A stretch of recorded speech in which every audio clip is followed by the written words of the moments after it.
tremolo. So here's a harmonic tremolo.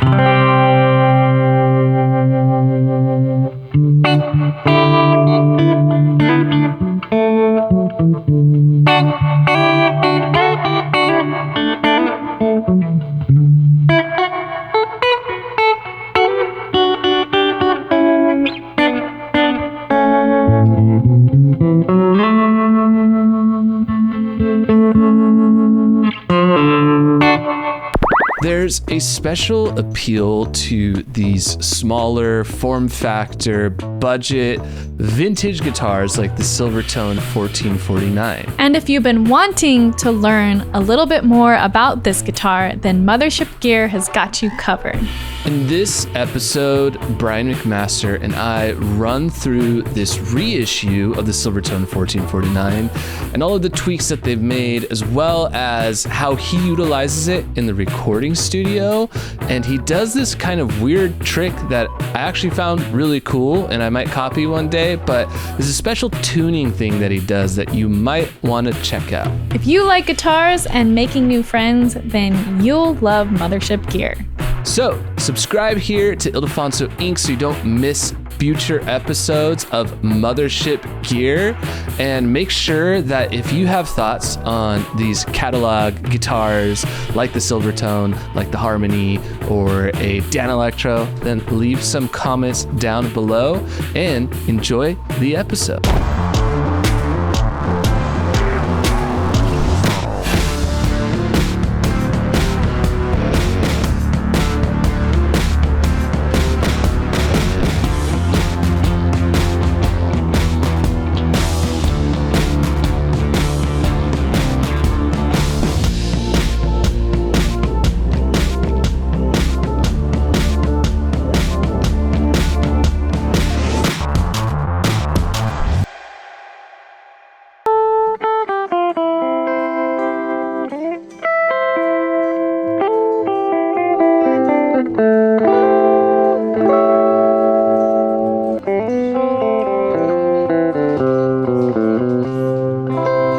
Hello and welcome to a very special episode of Mothership Gear with my friend Brian McMaster. He has his Silvertone 1449 reissue. So tell me all about it. Where'd you get it from? My wife, Kristen, bought this for me when we were dating back in 2015.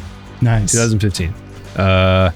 She bought it for my 22nd birthday. So I had it in mind because I think I saw, it was years before that I saw a video of Switchfoot and John Foreman was playing an old one of these. And I was like, that's the coolest thing I've ever seen.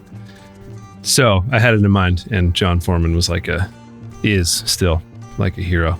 So I was like, I'm going to own one of those one day. And I showed my then girlfriend at the time, and she worked really hard and surprised me with it. So nice. I love these. Friend of the show, Chris Starley, calls these kind of guitars like Spaceship Furniture guitars. Yes. Retro futuristic. It looks like something you'd want to put in your living room.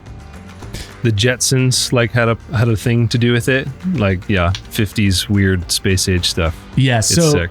I've always been drawn to this kind of thing. It's like, yeah, it feels like there's the Sears catalog kind of thing. There's the Japanese version of it, and now what's cool is Harmony and I believe Silvertone are remaking these guitars, and Danelectro, friends of the show, and so. We love Silvertones on Mothership Gear. You notice my Harmony kind of, we just like to collect these because for me, it's the look first and then the sound. But then you have this box that you need to live in. It's like, okay, I love the look. Let's see how it sounds. So why don't you just play it for us? For sure. So one thing about this guitar is it's had a few iterations of tuning. It's been low tuned. It's been normal tuned. Right at present, it's high tuned. So I strung it up with really light strings and put it up to A. So it's basically like playing on if you had a capo on 5. So that's the neck pickup. And then in between both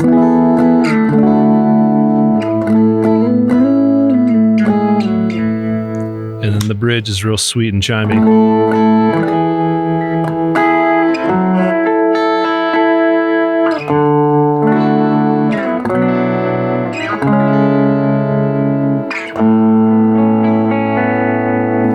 What did your wife, then girlfriend, think when you played it for the first time? Was she pleased with the sound after her investment? At the risk of getting in trouble, she probably thought, he's so hot. Oh, okay. Just kidding. No, I don't know.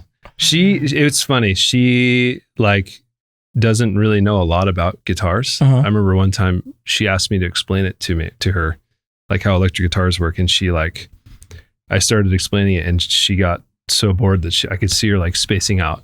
And I was like, you don't care about this the way I do, which is not a fault, but it brought me to earth. I was like, I'm not that cool. Yeah, we have to edit ourselves when we're talking to our wives about our guitars. But we don't have to because we're on the Gear Show now. This is it. Yeah, Here we are. To me, it sounds like a more mature version of if you were to find this, but from the 60s. I don't know if you're going to get as much chime. I mean, when you were watching John Foreman play, you said he was using a vintage one. Did it sound similar to this? It probably not, because those ones, so this is I think it's solid mahogany. Cool.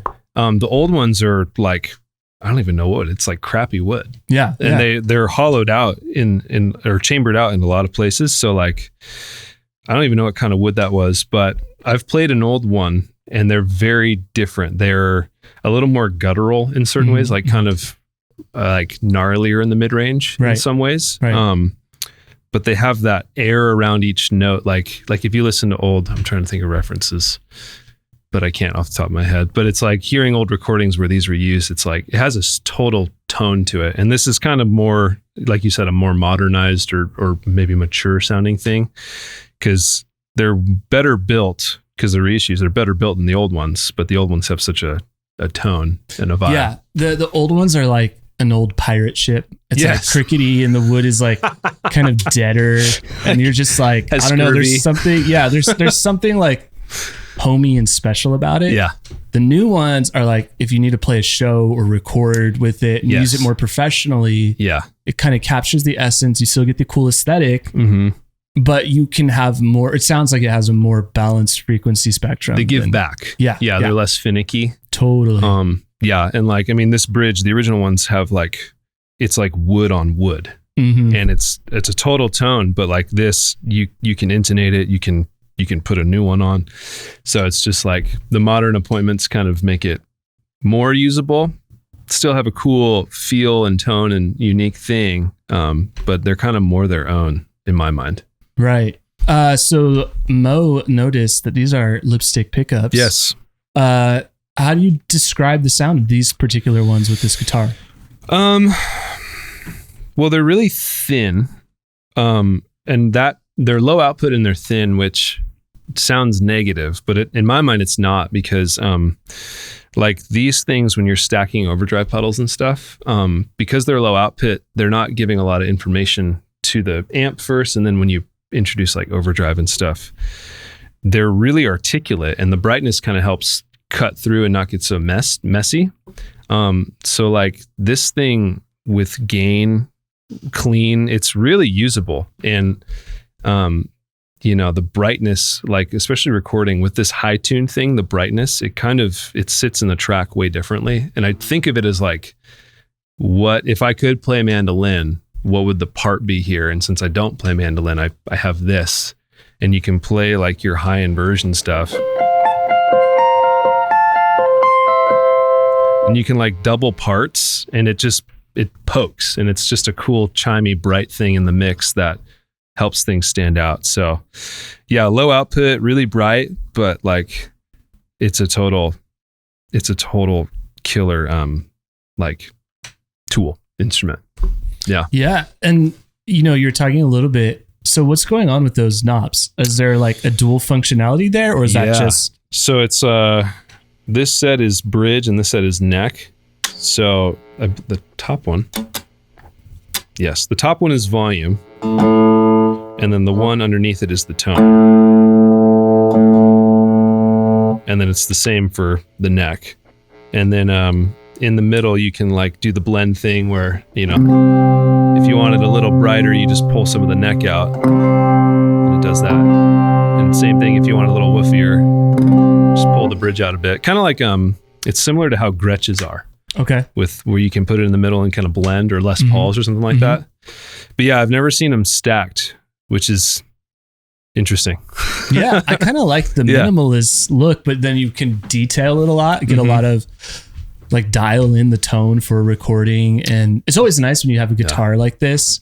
And when you're recording and your room's a mess because you have amps out and your bass, and you're like, I'm going to just use this guitar, but I want to double something. And if you have all those tone features, you can get away with just using the same guitar twice because as you demonstrated, you have that woofy tone and then you have that brighter chimier thing.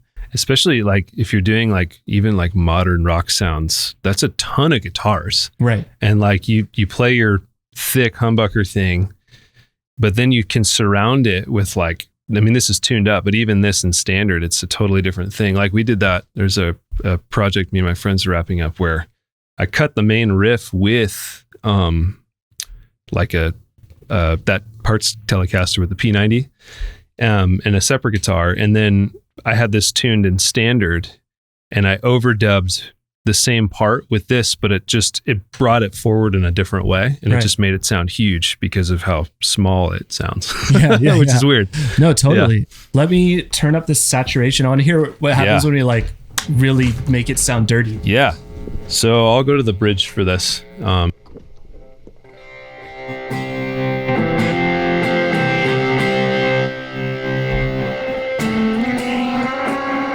Gross.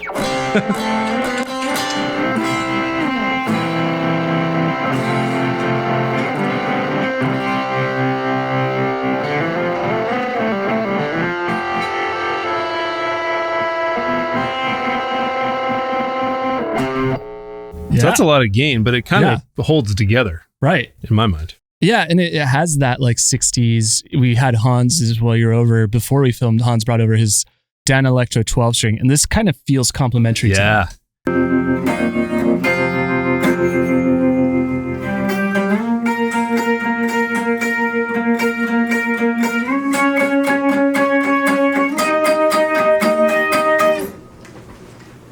Sweet. All right. That was fun. Yeah. Yeah, it's like the high strings of that. Right. Yeah. Well, thanks for bringing this over. Yeah, it's a great sounding guitar. What do these go for nowadays? New? Man, I don't know. I feel like this was like $400 when. Dude, that's a steal. Yeah, and so, probably used cheaper, but new. I don't even know if they manufacture these still because it was like 10 years ago when I got this. But they're affordable. They're like, nice enough, and you can like learn on them. Like my son likes to play this one because it's a short scale too, so it's not a full that's thing. Always fun. Yeah, and the thin body, like you can get around. So my son will he was for a while like sitting in the garage and just hammering away because it's kind of more approachable and it looks cool. So yeah, if people want to follow you on Instagram or social media, how do they find you? What is it? I think it's the Brian McMaster. The Well, thanks for bringing the Silvertone, and we will see you guys next time. Later. Before we go, we do have another short conversation with gear collector Loren James of Loren's Emporium, where he and I kind of unpack a little bit more of the details of the differences between a vintage 1449 and the reissue 1449. So stay tuned for that next. All right, well, hello, and hope you guys enjoyed that conversation with Brian McMaster and I talking about the Silvertone 1449. I thought it'd be fun, though, to dig even deeper with my friend Loren, who is a gear collector at Loren's Emporium. Now, Loren, when I say the word Silvertone, what comes to mind? Couple things. Usually when I hear Silvertone, I think like a bargain vintage guitar, like a great entry to the vintage guitar market. And for my generation, I think of a lot of like Jack White, Silvertone, Airline. You get kind of like a interesting distortion when you play them, but also really great, unique, clean tone. I think of the lipstick pickups. That's what they're called. They look like a tube of like chrome lipstick single coils. Right, as you say that, I've been playing these lipsticks, and let's talk about lipstick pickups. Why are they clean? Like, why are they so pristine? Because even when I play this, it feels like a Fender. Like, I feel like I'm getting a Telecaster clean tone out of it. Why do guitar manufacturers back in the day, why did they like the lipstick pickup? And how does the lipstick pickup stay relevant today? Yeah, I think it was just in the 50s, they were looking for kind of a futuristic look. You know, like the Stratocaster pickup or the Telecaster bridge pickup has the exposed pull pieces. Maybe that's a little too like rudimentary and rough, where this lipstick cover looks more elegant, futuristic. I'm assuming they're pretty low wound, giving it a really scooped mid-range and sparkly highs and sparkly bass. So it'd pair well with like a Fender amp if you're going for ultimate clean tones. But you get an interesting overdrive if you're using it with a Silvertone amp, like the ones that would come in the case when these guitars were sold. Yeah, so these were, whenever you hear people talk about their first guitar and they grew up in the 60s and 70s, they always talk about the Sears catalog, and they would come in with, for $100, you'd get one of these guitars with a 5-watt, later 6-watt tube amp, which is thick. Like $100 for a tube amp. And what's cool is, I guess back in the day, these Silvertones were hollow body, right? So now they make them solid, but back in the day they were hollow. The solid kind of adds more sustain, but the hollow body sounds pretty cool. You said you had one. Was yours hollow body? Do you remember that? Yeah, I had it was a black Sparkle, I think a 1449 or 1448, but it was a shorter scale model with just one neck pickup. And I don't think it was wood. It felt like it was some kind of like particle board, like MDF material, something, probably pretty cheap and cost effective for manufacturing back then to keep the cost down. So it gave it just like such a unique tone. You got this thick neck, this low output single coil pickup, and this interesting material that's hollow. All of that together gives it a really unique sound. You mentioned, the sound of distortion. I was really impressed with how articulate Ryan's Silvertone reissue was, and it's pretty impressive how you could kind of use this type of reissue if you wanted as your daily driver. Like I'm talking about this Danelectro, I forget, it's called like I want to say 59 or something like that, but that's another reissue, and I've been using it as a daily driver because, like the Silvertone 1449, it is a pretty like articulate sounding guitar, and so as far as the used market goes, like what do you think people are selling the reissues for versus the vintage ones?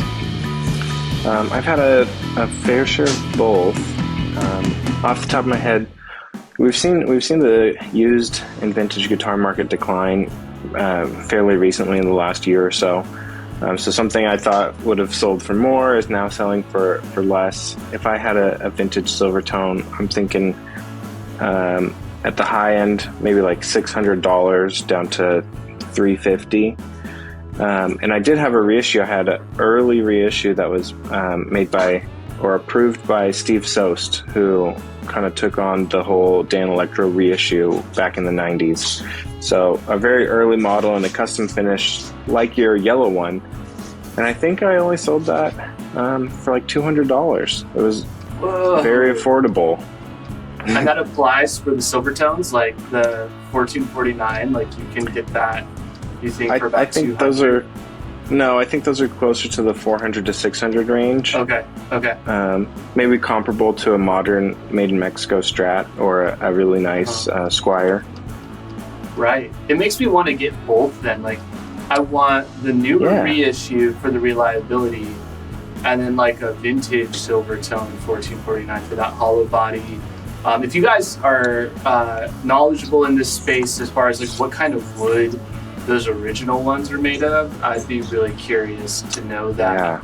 Because there is something about that cheap wood sound. In the episode, I was just recalling, my Harmony acoustic guitar and how it has, it feels like an old, like crickety pirate ship, like it feels like the wood has endured a lot to get to where it is now. And there's a weird, there's very like specific sound you get from that cheaper wood that's aged, from the 60s and 70s. So to me, there's a great appeal to both, whether you're buying a reissue Harmony or I don't even know if they're reissues. What they're doing at Harmony, we've covered one of these newer Harmonies on Mothership Gear. So if you go to Harmony Guitars, I believe they're building out of the Kalamazoo factory. They've got a lot of really cool stuff that looks like things you would find from a Sears catalog, but also just like a step above that. It reminds me of that Kalamazoo that Kari brought in, kind of stuff that looks like that in a way. Right. But yeah, what are your thoughts on these companies that are doing these, like reviving these Sears catalog brands and more of the budget side guitars from the 60s and 70s? And do you have your eye on any, like if people were to maybe dive into a reissue of a Danelectro or a Harmony or a Silvertone or maybe another company that's not coming to mind, which one of those would you recommend investing in? Good question. It's tough because the original ones were, made in the USA, a little more robust parts, where now they're export models or import models that we're getting from like Taiwan or China, which helps keep the cost down and keeps a low buried entry, which I think is great for starting musicians. But from a playability or collectible aspect, I think the older ones are obviously a little more collectible. But I think there's a cool shift in like extended scale. I see that Eastwood released a Teisco model that's like a bass 6, and they have like a baritone. Danelectro has a reissue of a baritone guitar. I think doing something with an extended scale, or even like a short scale, something a little more funky instead of just a standard guitar, would catch my eye right now. Or some custom finishes instead of your black or your sunburst. If they were doing I don't know, some kind of weird burst or funky seafoam color, that'd be cool. Yeah, weirder is better in your opinion when you're looking for a new creation from a modern factory that's trying to honor the legacy of the brand but also innovate. We've covered with Hanz his baritone Danelectro. And we have in the works, we've had this in the works for a long time now, a 12-string Danelectro newer model that Hanz has in his collection. We'll tease it in this episode, but Hanz and I need to just sit down. We always end up recording it, planning to do a Mothership Gear after recording, and then we're always like, oh, we'll do it next time. And something else comes up. So it's like it's been in the archive as an idea for a while now, and we need to get to it. Well, Sid, let me just run through the dock and see if there's anything else we didn't touch on. Pickups. Sure. I mean, the controls on this are pretty cool. It's like a stacked volume and tone. Let's see. Reminiscent. I know Fender did that for a jazz bass. Cool. That you had the stacked model, so it's a volume and tone. I know Danelectro did that on one of their models as well. That's kind of fun. Save some real estate. Cool idea.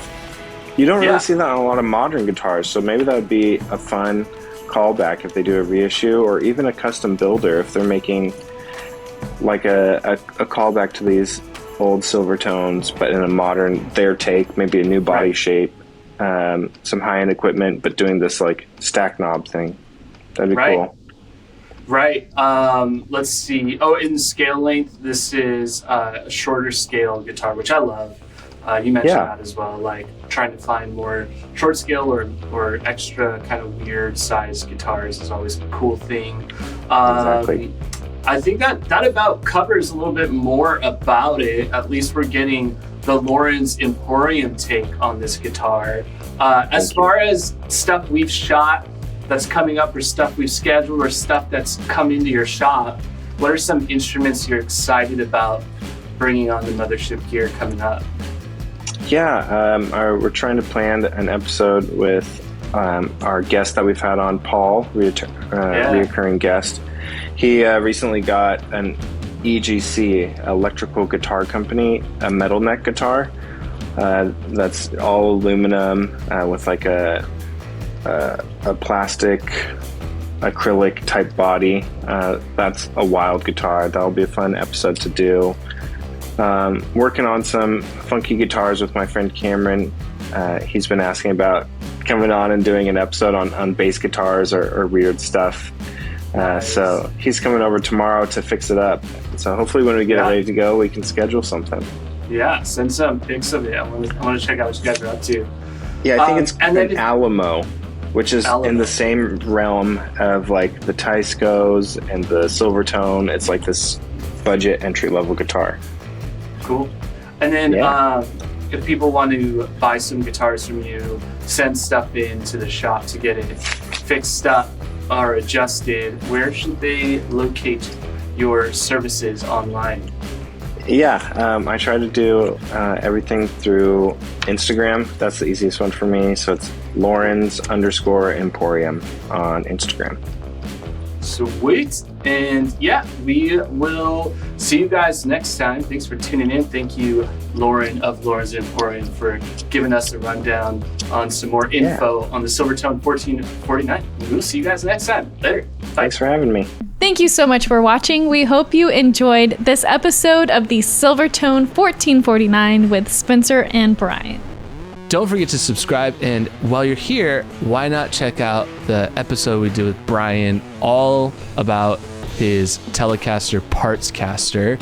And if you want to see some more vintage guitars like the Harmony or the Danelectro stuff we have, then just check out some of those other episodes and let us know what you think. And we will see you guys next time. Bye.